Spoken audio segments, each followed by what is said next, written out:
now time for On Point, where we speak to experts to delve deeper into some of the key issues in the spotlight right now. South Korean defense companies just closed a deal with Poland, and it's the biggest weapons export deal to date. The items include an FA-50 fighter jets and K2 armoured tanks that are being exported from Korea to a NATO country for the first time. The Polish government's decision to buy Korean weapons comes as Poland has supplied Ukraine with weapons and is looking to replace them. So without a further ado, let's connect with former commander of South Korea's Special Forces, CHUN In-Bum, who's also a retired three-star general, to discuss the deal. Good morning, General. Good morning.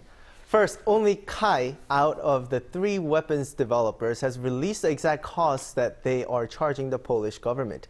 What estimate would you put on sales by Hyundai, Rotem, and Hanwha Defense? Yes, this is a very exciting development. KARI's T-50, the trainer version, normally starts at about $35 million.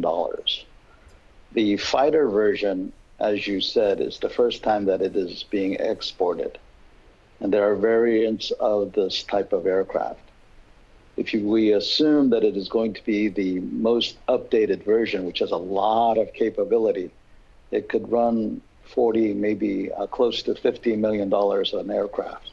So 48 of those times 50 comes out to whatever number it is. A normal K2 tank, which has just come into service in the ROK military, starts at a price of about $8 million.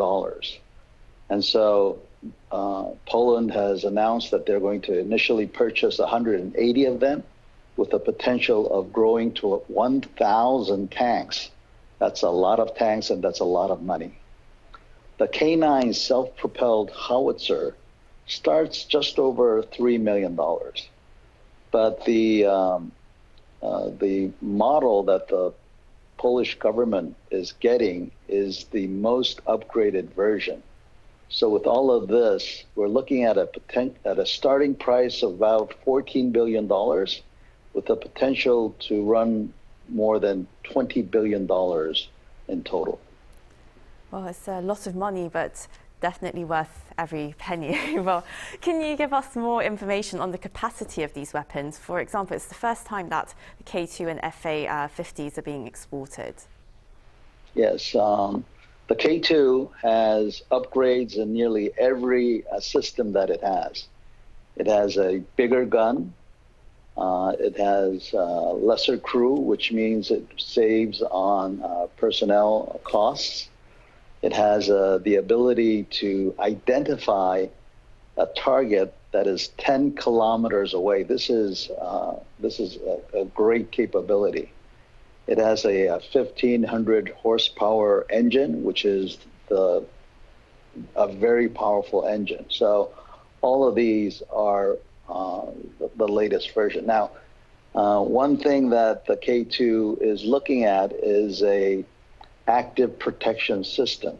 And so with that, the problems that we see in the war with Ukraine, this new tank will be able to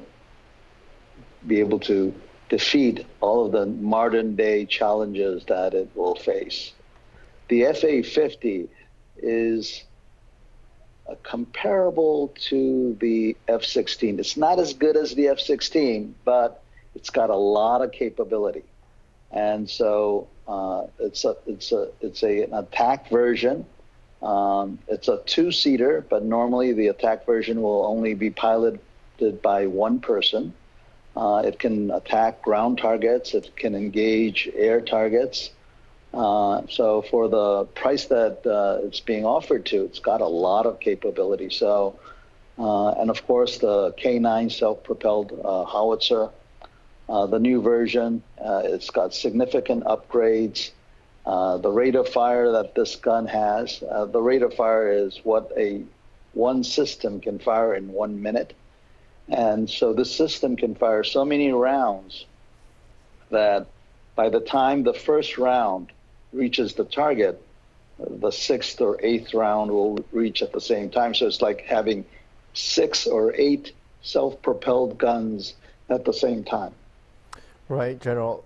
So we have the details to the sales, but now we want to get into a little deeper about the significance of the sale. How is it so significant? What do you say is so significant about this deal, including the fact that South Korea just closed a deal with a NATO member when it comes to arms sales? This is very significant because NATO has many countries that make very, very good weapon systems, and they have a long history and experience in making these systems. Now, with the sales of these weapons, it gives us an opportunity to cooperate with these nations, and the expanded opportunity that it provides is very, very significant. Also, it elevates the prestige of the Korean arms industry. So there's going to be a lot of cooperation. There's going to be a lot of opportunity for Korean arms to be sold not only to Poland, but to other countries in Europe. And by doing this, we will enhance cooperation and increase our security as well. Right, and the Polish defense minister said that the country had looked into various options to replace the weapons it had provided Ukraine. And well, what kind of the Ukraine factor out of this arms sale? How are you interpreting this? Well, I hope that although these are weapons, they will not be used for war, but to maintain peace and stability within Europe. So I'm hoping that these very capable weapons will be used to maintain the peace and security of Poland and Europe at large. And so I also hope that the situation in the Ukraine will end very soon. And my personal wish is that these weapons of defense will contribute to peace in that region. Well, General, thank you so much for joining us this morning. We really hope that we can speak to you again soon. Thank you.